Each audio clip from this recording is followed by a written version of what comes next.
In Paris in 1925, several businessmen received a private letter. It appeared to come from the French government. The message was shocking. The Eiffel Tower was going to be taken down and its iron would be sold as scrap metal. The meeting had to remain secret. One businessman later paid for the right to take the tower apart. But the government had not written the letter. The city had not decided to destroy the tower. And the man who accepted the payment did not work for France. His name was Victor Lustig. After escaping with the money, he came back to Paris and tried the same trick again. This is a true story in clear English. At the end, you can tell it back in 5 sentences. To understand why the trick worked, we need to return to Paris in the spring of 1925. The Eiffel Tower was already famous, but it had not always been loved. It was built for the Great Paris Exhibition of 1889. At first, many artists and writers disliked its strange iron shape. Some people believed it damaged the beauty of Paris. The tower also needed regular and expensive maintenance. More than 30 years of wind, rain, and paint had left their mark. Gustave Eiffel, the engineer whose company built the tower, had died in 1923. Newspapers were still discussing the tower's future and the cost of caring for it. The city of Paris was not secretly preparing to destroy it. The tower had already become useful for radio communication, as well as a symbol of the city. But Victor Lustig did not need the demolition story to be true. He only needed it to sound possible. That difference became the foundation of his plan. Victor Lustig was born in Austria-Hungary, in a town that is now in the Czech Republic. Many parts of his early life are uncertain because he gave different stories about himself. He often presented himself as a European aristocrat and used the title Count. There is no good evidence that the title was real. What was real was his experience with confidence tricks. A confidence trick is a planned lie that first wins a person's trust. Lustig did not begin by demanding money. He began by creating a world that looked safe, official, and private. He dressed carefully. He spoke calmly. He understood how wealthy businessmen expected an important official to behave. Most importantly, he listened. He watched what people wanted, what they feared, and what they were too embarrassed to admit. When he read a newspaper report about the cost of maintaining the Eiffel Tower, he saw more than a story. He saw an opening. Lustig's next step was not dramatic. It was paperwork. He prepared letters on false government stationery. The paper looked official. The language sounded formal. He gave himself a senior position in the French ministry responsible for posts and communications.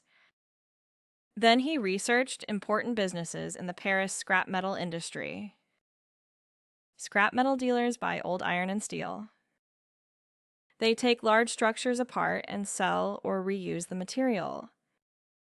To them, the Eiffel Tower was not only a monument, it was also thousands of tons of valuable iron. Lustig sent private invitations to several dealers. The letters did not announce a public sale.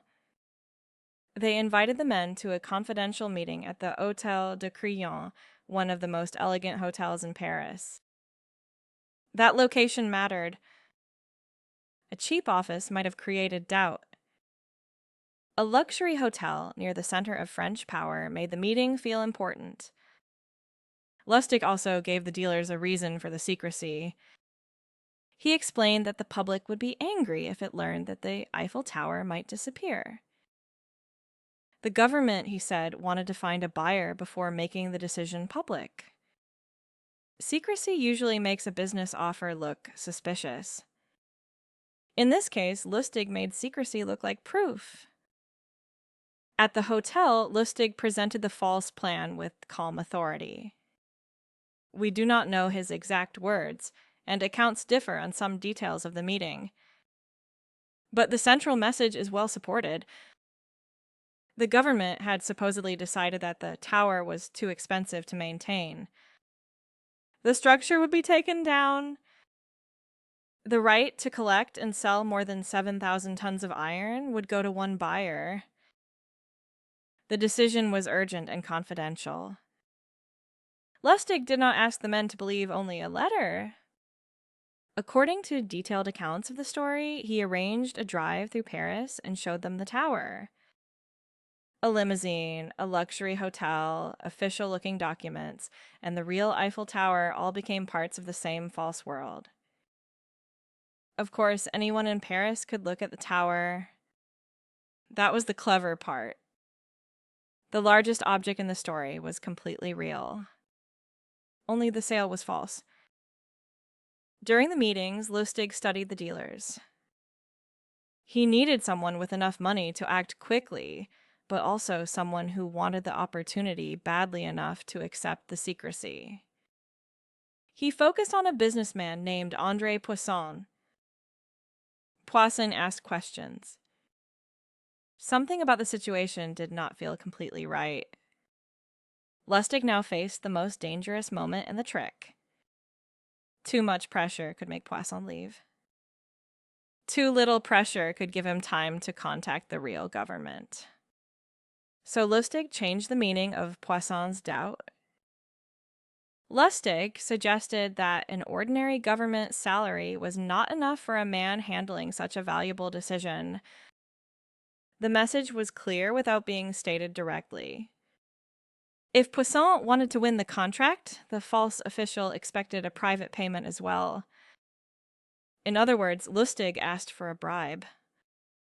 A bribe is money secretly given to influence a decision. It was another crime inside the larger crime. But to Poisson, the request could make the story feel more believable. Why would a criminal pretending to be an official risk asking for illegal money? The uncomfortable answer seemed to be that the man really was an official and that he was simply corrupt. Lustig had turned a warning sign into false evidence. Poisson took the bait. He paid for the supposed rights to the Eiffel Tower's iron. He also paid the bribe. The exact amount is uncertain, and reliable accounts do not all give the same figure. What matters is that real money changed hands for a monument Lustig did not own. Soon after receiving the payment, Lustig left France and went to Austria. Then he waited. Lustig expected the fraud to become public. He probably imagined police reports, newspaper headlines, and descriptions of the man who had pretended to represent the French government. But the story did not appear. Poisson had discovered the truth, but he did not go to the police. He had lost money. He had also agreed to a secret bribe. Reporting the crime would mean explaining both decisions in public. He feared the damage to his reputation, so he kept it quiet.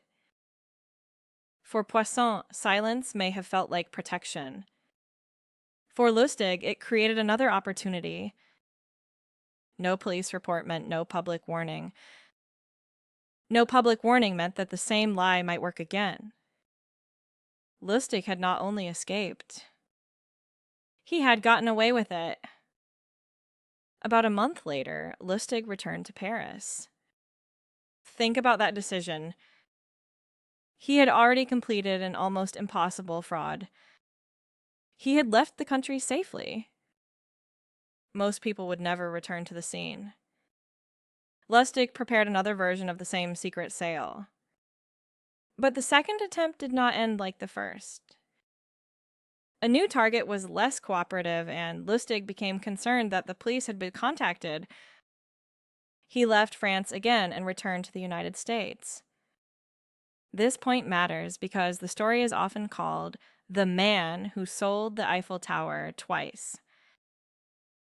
Some popular accounts repeat that phrase as a fact. The official Eiffel Tower history in the EBSCO reference account describes something more careful. One buyer paid, and Lustig later tried to repeat the scheme without the same success. The true version is still extraordinary. He sold the Eiffel Tower once. Then he came back and tried again. The trick did not work because one man told one perfect lie. It worked because several ordinary details supported each other. There was a real public discussion about maintenance costs. There were official-looking letters. There was an expensive hotel. There was a real monument containing thousands of tons of iron. There was secrecy, but Lustig gave the secrecy a political reason. There is urgency, so the dealers had less time to check the story. Finally, there was the bribe. It made the false official seem corrupt, but real. After the payment, embarrassment protected the criminal more effectively than any locked door. This does not make Poisson foolish. It shows why confidence tricks are built from context, pressure, and trust. A victim does not need to believe every detail. The victim only needs enough details to fit together at the same time. Lustig continued committing fraud in the United States. Years later, he became involved in a large counterfeiting operation. Federal agents arrested him in 1935. He escaped from a detention center, was caught again, and received a total prison sentence of 20 years. He spent years at Alcatraz before being moved to a federal medical center in Springfield, Missouri. He died there in 1947. The Eiffel Tower remained exactly where it was. Before you tell the story back, keep 3 phrases. First, take the bait. Poisson took the bait when he accepted Lustig's false offer. The phrase means to accept a trap because it looks attractive or believable. Second, keep it quiet. Lustig told the dealers to keep the sale quiet. Later, Poisson kept the fraud quiet because he feared public embarrassment. Third, get away with it. Lustig got away with the first fraud because he left France and the victim did not report him. To get away with something means to do something wrong without being caught or punished at that time. Now tell the story in 5 sentences. You can begin like this.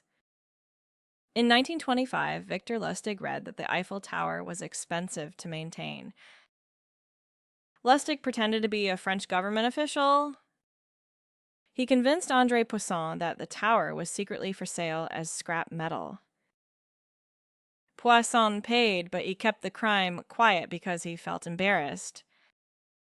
When Lustig returned and tried again, the second attempt failed. Now tell it once in your own words.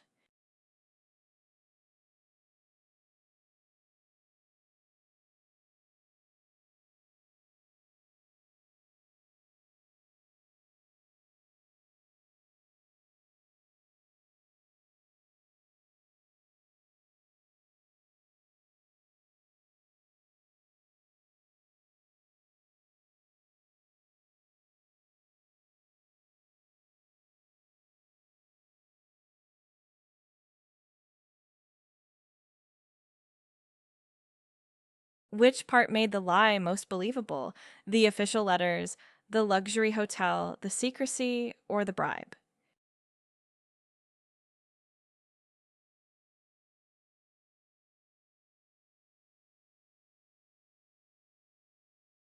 Write one answer in the comments.